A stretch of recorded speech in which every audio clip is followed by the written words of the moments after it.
सितंबर 2025 exam बहुत ही near है, लेकिन कुछ बच्चों का ये डाउट आ रहा है कि उनका हेल्थ बहुत ज्यादा गड़बड़ हो चुका है। क्या वो एग्जाम फॉर्म को कैंसिल कर सकते हैं? कुछ बच्चे का ऐसा डाउट आ रहा है कि रिलेटिव का शादी है। कुछ बच्चे का ऐसा डाउट आ रहा है कि फैमिली प्रॉब्लम बहुत ज्यादा हो गया है। कैसे एग्जाम पे फोकस करें? हमें सितंबर 2025 का एग्जाम फॉर्म को कैंसिल करना है। क्या कोई ऑप्शन है? देखो बच्चों, अगर आप फाउंडेशन, इंटरमीडिएट, फाइनल सितंबर 2025 का एग्जाम फॉर्म फिल कर चुके हो तो वो अब कैंसिल नहीं होगा, यानी कि पैसा रिफंड नहीं होगा। लेकिन ऐसा कुछ केस होता है कि आप एग्जाम दे ही नहीं सकते। ऐसे केस में आपको एब्सेंट मान लिया जाएगा। आप जो जनवरी 2026 का एग्जाम होगा या ऑनवर्ड कोई भी एग्जाम होगा, उसको सिर्फ और सिर्फ एग्जाम फॉर्म फिल करके आप अपियर कर सकते हो। क्या आपका अटेम्प्ट मान लिया जाएगा?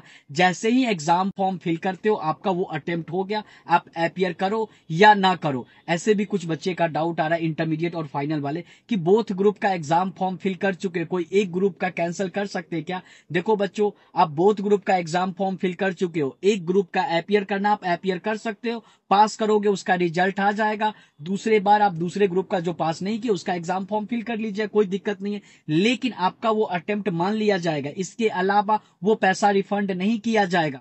और दूसरे ग्रुप में जिसमें आप अपियर नहीं करोगे उसमें एब्सेंट माना जाएगा। जिस ग्रुप में आप अपियर करोगे, अगर पास करोगे, उसको पास माना जाएगा। तो ये डाउट क्लियर हो गया। एक और चीज बच्चे के मन में डाउट आता है, एक ग्रुप में वो पूरा अपियर करना चाहते हो, दूसरे ग्रुप में एक या दो पेपर का अच्छे से तैयारी है, एग्जाम्शन के लिए जाना चाहते हैं, क्या कोई ऑप्शन है? देखो बच्चों, अगर एग्जाम्शन के लिए जाना चाहते हो, एक ग्रुप में पूरा अपियर कर लिए, दूसरे ग्रुप में एक पेपर आपका अच्छा है तो एक पेपर में अपियर कर गए, बाकी का दो पेपर में एब्सेंट कर सकते क्या? जिसका जवाब है जी नहीं। अगर आप एब्सेंट करोगे उस ग्रुप में, एग्जाम्शन का एक ही रूल होता है, सिंपल सा बात है, एकमात्र ऐसा रूल है जो आप वो फॉलो नहीं करोगे आपको एग्जाम्शन नहीं मिलेगा। उस ग्रुप के सारे पेपर में अपियर करना होता है। मान लेते हैं मुझे पेपर 1 में एग्जाम्शन मिल सकता है, तो मैंने पेपर 1 में अपियर कर दिया, 60+ मार्क्स आ रहा है, लेकिन बाकी का दो पेपर में एब्सेंट कर गया। ऐसे केस में मैं फेल करूंगा विदाउट एग्जाम्शन। लेकिन ऐसा हो सकता है कि पेपर 1 में तो अच्छे से लिखा, बाकी का दो पेपर में ब्लैंक जमा कर दिया, खाली पेपर जमा कर दिया, खाली आंसर बुक जमा कर दिया, क्योंकि आपने अपियर किया,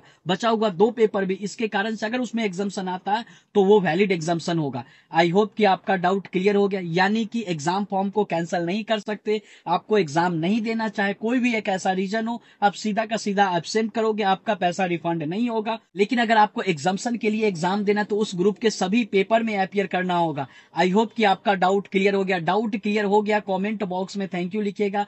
चैनल के साथ आपको